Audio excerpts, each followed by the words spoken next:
I've realized I've been playing way too small, and that's the truth. And it's a hard decision to come to because over the past 4 years, I've been running the business, Closing Bubble and Hire Startups.io. We've done over 2 million in revenue. And it's not that I'm necessarily making the shift because things are crumbling, but it's just because I've realized there's something way bigger I could pursue. And that's why I've spent the past 3 months quietly working on my life's work. For the 3,000 of you that are subscribed to me on YouTube, you're probably like, why isn't this guy posting any videos? Like, what's he been up to? And the truth is, I've been building that, and it just took so much of my time and attention. I figured I'd be able to explain what I've been up to all you guys lately, and now is the time to make it happen. So the suspense is over, and I really want this video for you guys to just get an inside scoop on Garrett's brain, understand where my head's at, why I'm making this decision, and what I'm building next, and like why I'm building what I'm building. I think it'll be really insightful, but more than anything, I just want to fill you guys in on what's been going on. So last business, Closing Bubble, Hire Startups.io. For those of you who are new and don't know me or what I've been building over the past couple of years, it is a sales training and placement, ultimately like a sales recruiting company. Like I said, I've done a couple million in revenue. We've placed 400 sales reps into hundreds of different sales teams. And we've built really massive teams for hundreds of businesses doing 7, 8, and some doing 9 figures. And, I've had a lot of sales reps' lives changed. Maybe their first 100K, maybe their next 100K, and ultimately change their lives by getting into a more fruitful sales career and living a life that they actually love, which is fun and it's fulfilling. And we have all the awesome case studies and all that stuff. But if I'm being honest, there were also some major downsides. Initially, right out of the gate, I've done a sales training every single week for the past 4 years. And as I evolve as an entrepreneur and I become really good at other things and I become more excited and interested in other things, it's really challenging to just keep talking about sales. And like, I've got really good at finance and hiring, and I've got amazing at marketing and management of people and systems and like all the B2B stuff and all the AI stuff that like really interests me. I feel like I'm forced to like devolve or like not evolve in order to serve my active business and obviously, my active clients. And that's one thing that's been frustrating. The second thing is we're selling expensive services B2C to salespeople, and salespeople notoriously do not have the amount of spending power, buying power, ultimately, money that a 7, 8 figure, 9 figure, $1 billion business would have. When you're selling an expensive service, people that don't have that much capital, it's obviously an uphill battle. And specifically, it's a one-time transaction. We're not building any recurring revenue. We don't have any back-end upsells, which means that every month as a business owner, you basically start at zero. Well, you have these monthly recurring expenses that stack. And then every month it's this like hamster wheel race to get north of your labor costs, to get north of your software costs, to get north of your marketing spend. And that hamster wheel just got so fucking annoying. Yes, we were profitable as a business. And honestly, the upside to that like hamster wheel race that I've been running for 4 years is that it's made me an absolute fucking ninja at marketing and managing sales teams to be able to make that profitable. Because, and for those of you guys who maybe don't run businesses or like understand what I'm going through, right? There's like what's called unit economics, which is there's a chunk of money that a client will give you. And a percentage of that goes towards marketing. A percentage of that goes towards your sales team. A percentage of that goes towards fulfillment and fulfillment costs, and then general overhead. And then what's left is obviously profit. And if you don't sell another thing to that person or get paid as time goes on, then you just have to live off of those unit economics. And that's where if you become a ninja at marketing and sales, you can make that marketing and sales spend essentially go down and then profit goes up. And that's why I had to become a ninja at doing some of these things, which, had its pros, but ultimately it's a massive con to live that life running this business. As I look back at like everything that I've learned, like when I first started this business, I was just making 20 to 30 grand a month as a salesperson. And I was like, man, I want to learn how to run a business. So I'm going to do the one thing that I know to turn into a business, which is sales training and placement and sales recruiting. And I think as I fast forward to all the things that I know over 4 or 5 years, if I had to look back at what I know now and I were presented with that same decision of building something new, I wouldn't rebuild that exact same thing that I built 5 years ago, knowing as little as I knew back then. And against all of that stuff, what really pushed me over the edge is my circle, like my actual tight friend group that I hang out with every day, every week, is they all run 8-figure, 9-figure, even $1 billion businesses in software, in healthcare, in e-commerce, or they do like private equity and like finance stuff. And they've always been pushing on me to be like, dude, like build something with recurring revenue. Build something that's actually B2B. Like, stop the B2C stuff. Stop running a cash flow business and build something that has some real enterprise value. And hearing this over and over from them, and honestly hearing about the insides of their businesses on how really they're not adding that many new customers every month. They're not really adding that much new monthly revenue every single month relative to me. It's about the same. They have an asset worth over $100 million. And I would struggle to sell this business as an asset. To be frank, I am in the process of actually selling this business as we speak. And we still have a couple of clients that we're still servicing. Point being is, after all these conversations with my friends, I was like, I think I'm playing too small. And it made me ask myself this question, which was so mentally stimulating, which is, if I had to start over knowing everything that I know now and I had to build something totally new, what could I build that would excite me and that could get me to 100 million that actually matches where I'm at now in my entrepreneurial journey? And you guys are about to find out what I'm actually building. So here it is. Let me explain like how I came to what I'm building and what it actually is. So this burning question hits my mind, and I'm sitting there, it's like 11 p.m. And I was like, I'm going to have a back and forth conversation with ChatGPT until I get this figured out. And obviously ChatGPT knows a ton about me. I spend 3-4 hours a day using it for my previous business, things in my personal life, my personal finances, all of that stuff. And I started going back and forth with it. And what it started with was my criteria for an awesome business. The list starts with sell to rich people, sell what people want.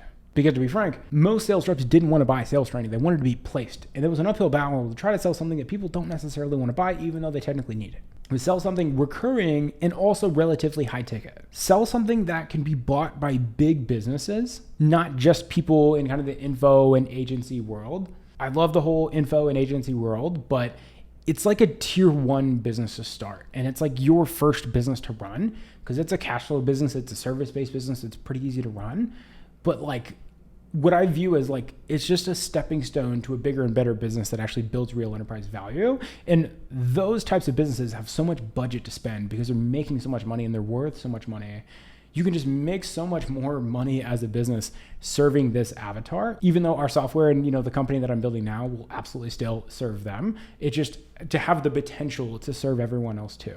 My next piece of criteria was that it had to be in a growing industry. It had to be a B2B SaaS that has something to do with AI. And lastly, it just had to revolve around my knowledge of marketing and being able to profitably get customers online because I became a freaking ninja at this stuff.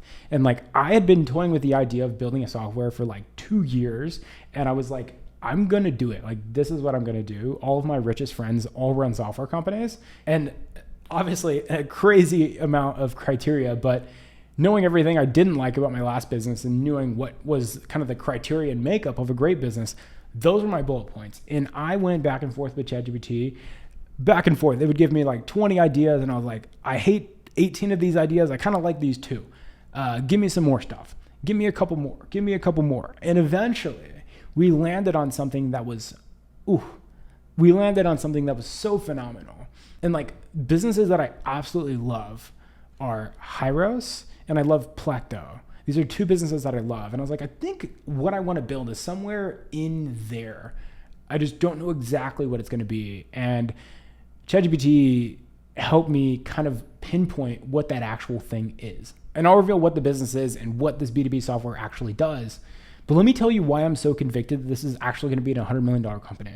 The first thing is that it solves a real problem. Like, there was this phenomenon that was happening. And like, keep in mind, I have the sample size and like the insights of 300 different businesses that we're placing sales reps for. Like, I have Slack channels with their marketing person, their sales manager, their CEOs, and any other partners in the company. And they're all talking about what problems are existing in their business all day, every day. And I'm seeing hundreds of different businesses chatter about this. And this phenomenon started happening. And it was happening inside of our business a little bit too, to where ad costs are rising and they're spending more and more money on ads. We're having lower show rates. We're having lower lead quality. We're having a harder time converting customers that were, total strangers into buying clients within a relatively short sales cycle. And there was just like, ultimately like this kind of weird, like finger pointing match between marketing and sales and this real like disconnect between both parties. And I had this a little bit inside of my business. We were a little bit better than some of the other ones. Like, some of them were literally like not profitable and we're losing like 20 grand a month. It was, pretty intense. And what was actually happening and like what the real problem was that the marketers never actually listened to the sales calls. So sales team was complaining about the leads and pointing the fingers at marketing. Marketing was just seeing numbers on a spreadsheet. And they're like, our cost per lead is good. Our cost per call is good. Deals just aren't closing. Like, the sales team sucks. And like, because they never listened to the sales calls, they never had real insight on why people weren't buying, they just viewed it as sales complaining. And from a sales perspective, sales managers didn't know what individual problems each sales rep was actually having. They just knew that like stuff was bad because they can look at the metrics, but they don't know why they're bad or how to fix it. And it just became this like problem that could just never really be solved for these companies. And it made them spend so much money on masterminds and so much money on all this different stuff. And like, for me, I was able to actually fix the problem by doing like probably the highest leverage activity I ever did in my whole 4 years of business. I sat down for 12 hours straight, an entire day. I blocked off my whole calendar and I listened to sales calls for 12 hours straight. And by doing all of that, I realized like, dang, like this segment of customers should never buy and will never buy our stuff. This segment of customers should be buying our stuff and they are buying our stuff. So like, what language are these people saying? What exact problems do these people have? And why can't our sales team actually close these types of people? Like, what problems are they having? And I would realize, okay, well, this closer has this problem with this kind of like sub-avatar. This closer has this specific problem. So now from a sales management and sales coaching perspective, it became really easy for me to give them direct feedback and actionable feedback, which I know it's not rocket science to like review some fucking sales calls, right? But the individualized feedback for some of these teams that have 20, 30 closers, a sales manager can't do that much individualized feedback to actually give that rep by rep reporting.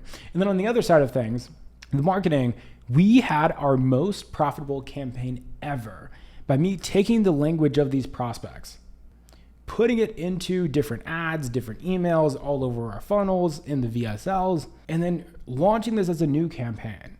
And by doing that, we had a 7x ROAS, cash on cash, not even ROAS, return on ad spend, but cash on cash, as in whatever front end cash we collected, and then whatever cost was to acquire a customer. We had a 7x on that side of things. I told you, I became a ninja at this shit. And this is like lifetime over like a good amount of spend on this specific campaign.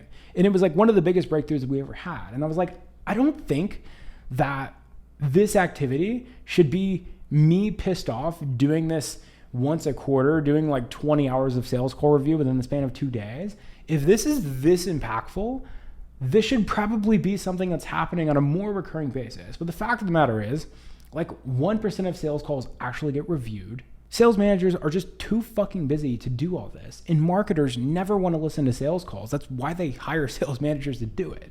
But if there's no feedback loop from sales back to marketing, then this problem will just never-endingly persist. So I was like, this is what I'm going to build. I'm going to make a software that can productize that activity to generate that data of qualitative data. And I was like, okay, if I can fix this problem for, keep in mind here, and why I'm so confident that this can be a $100 million business, my TAM, as in the total addressable market, is any business who books a high volume of sales calls. This is all the businesses in financial services, in insurance, obviously coaching and consulting, B2B software businesses, recruiting, like the list goes on and on and on, the amount of businesses that can actually use this. There's only one tool that like really does this. They're called Gong. They're a $7 billion company. They've raised $300 million in venture funding, and they charge anywhere from $25,000 to $60,000 a year. I never see their marketing. I never see anything about them. And they basically only cater to mid-market and enterprise companies.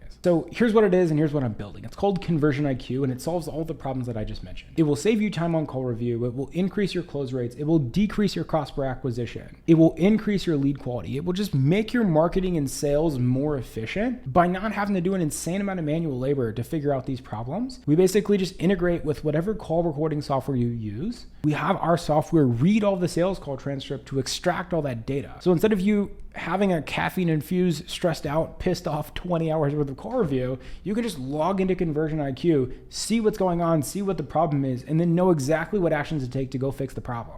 It's essentially like the brain behind your conversions. That's why it's called Conversion IQ. It will generate ad creative in any marketing copy for you, whether it be emails, whether it be cold emails, whether it be ads, whether it be content, whatever marketing channels that you pursue, we can generate copy based on the exact language that's coming out of your prospects' mouths.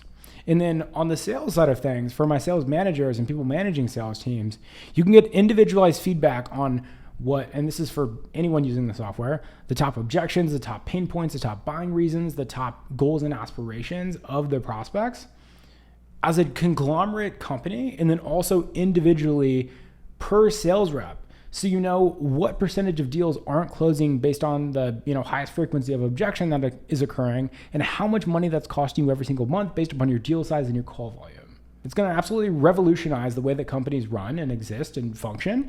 And it's going to be to a point where it's such an essential tool, you literally can't do marketing and run sales teams without using Conversion IQ. I know for a fact this is going to be a $100 million company, and I'm backing up all of my words with actions here. We already have our product completely done. We're launching to our first 10 beta users this week. I have 552 people on the wait list ready to use this. Our beta user list is entirely maxed out. I've taken over 40 different conversations with people, and I'll be 9 minutes into talking and they stop me and they're like, I want to buy it. How can I buy it? We could have launched a month and a half ago.